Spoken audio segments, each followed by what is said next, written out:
路加福音19章1이름부터 호산의 에리고 예수 네테 세르아노 수자이피도 호사 도이츠오 반토모 치히치 다야저이도 넷무노 조사카이 오 온코시 모나노 유바스지조 이시 나나우자이디 도사카이 오 예수 미오나나 마이네누지조 아티히모 앙우츠에츠 homo notaizo tomo potngonu o amo smoeuchuhuto Yesu. Mitsu mueo he tomo potngonu o sakai sapoto mehachinichi tahiuchu. Akoevano uchia hurui o Yesu. Maiza tena so hemomiota jeonu tan e o Yesu. Nemitsu esmitoich o Yesu. Muengutsu hoai ti o sakai isi miusni hoyainza. Sakai au chio usipeo te o asansano no uputo e mo sumaitan e. Mitsu au meu su sipeo o sakai na no kokai buho aut utsa o Yesu. Mo atsuhu eubutu omo bai to hoyainza. E tsoe ni mainchis au tai mo tamoea kuisichi tso mo yatsu o sakai miusnu to no oza hoyainza no oza te o atiska o yupasu uho faini tomo tichiachi tso hochi pano ula peknui chisia te o topuhni no te subtu ho yo veineni isi miusni to Yesu hoyainza maitan e mo tsemu hota e mo tan e na meumi to hamo maitsa e tsoweni aeno maizo muntu chato avulahamu homo tsemu ho e okocho tesi yiima ho to usini namo e apai uchi tso sui nei he seoruano tali e eni isi vahai suvutato Yesu omo tsoni chie po usa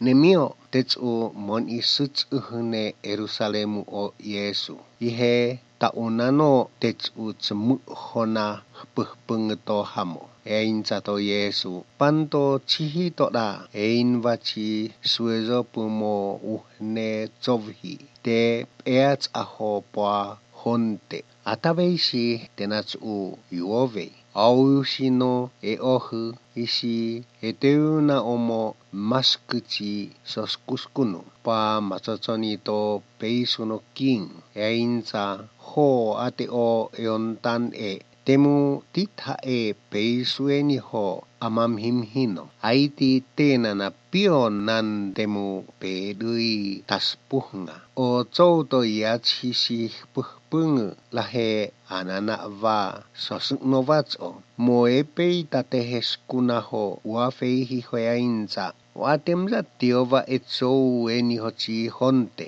neohetsu eats ano honte hotsu yuovei e einvachichou osi osni mashuyo ho eteuna omoso tiouto peisuno kinchi soskuskunu tesi chohivina hiahe amamhimhino mionana piona ihe taspuhnga yemwa hoyuso isi einza tauke oso titha o su fainichi peisuho amamhimhino tomo maskuchi peisuno king einza to tauke naknomnu zo umnuchi soskuskunu nasu hoisieno peli noochi tamots o okono hio anasu te o toveineni su ho aut utsa omo maskuchi hosa mioi vahouso omo chihito soskuskunu ho einza tauke oso titha osko fainichi peisu ho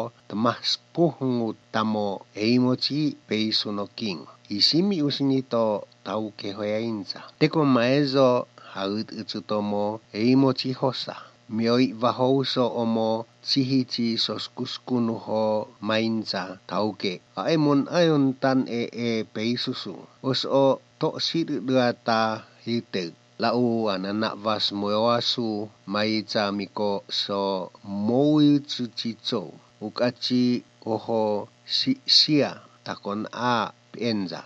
Ukatio ho emua te kon a pupu. Miusini to tau ke hoya inza. Emi ko kui Jesus kuskunu. Te o ienita esu ho top chino kui sisu. Hoi koe no tsohivi ho mi o moui tsuchichou. Tuefana o au ho sia. A pupu no o au ho emua. Manchio ausko maka siane ginko e peisu totea ho tautu yuovei maka upana lisisi ho yuovei neniao. Isitu miusni omo biavaici chou ho ya inza. Tasvoveia si peisu faini tamo ea maskuci soskuskunu. Ihe miusni ho ya inza tauke. Amitatue no ea maskuci peisu inza to tauke. Te o eusu tamu namitu pano.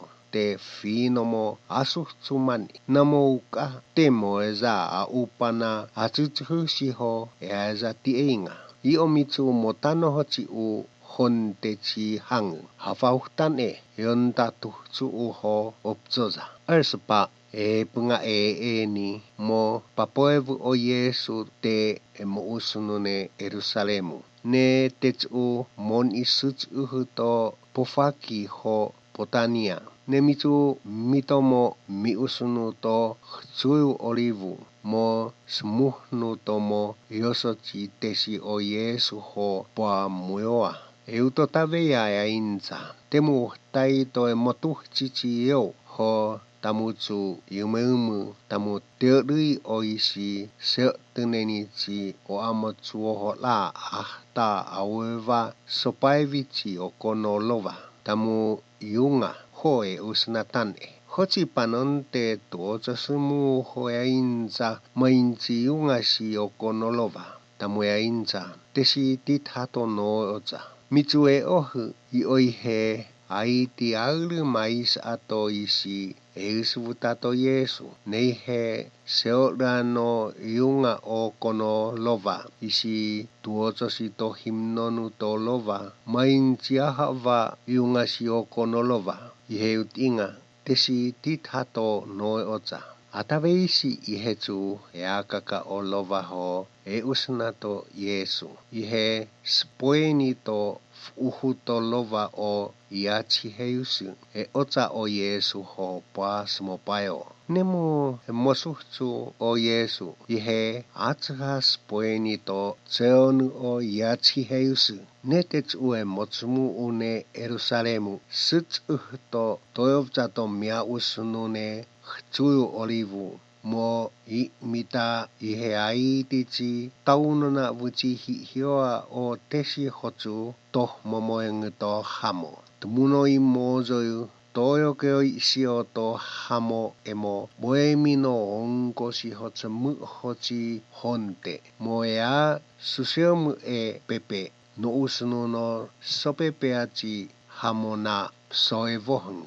Ta ayumona tamo botongonu ci chou mo pioci chou farisai mo mi usunu to Yesu hoya inza. Sensei pashui si tesisu ho pa miocini. Yut ingato Yesu ti oeusvu tamu hocihin io te muni mate moze mafafatutan susu netet umon isut uhne Yerusalemu o Yesu aiti o hosait o isitu tengisi inza tataza hociko cohivi maitan emo natu cano koa teko suseomuci hioa at inghi miko mainenuna hia bukengu maitan tenat u esimina hiesi homio tena tamaceu o hangusu ho pai kuyung visu mi tau kukuyungu ho aiko tavasu tehe asuftona apayo asu ho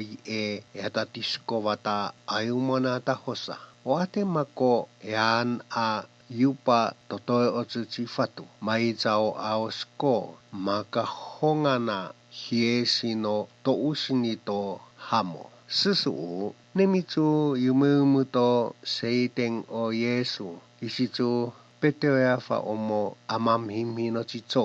Miusini hoya inza. Isi posito seiso ya inza to hamo.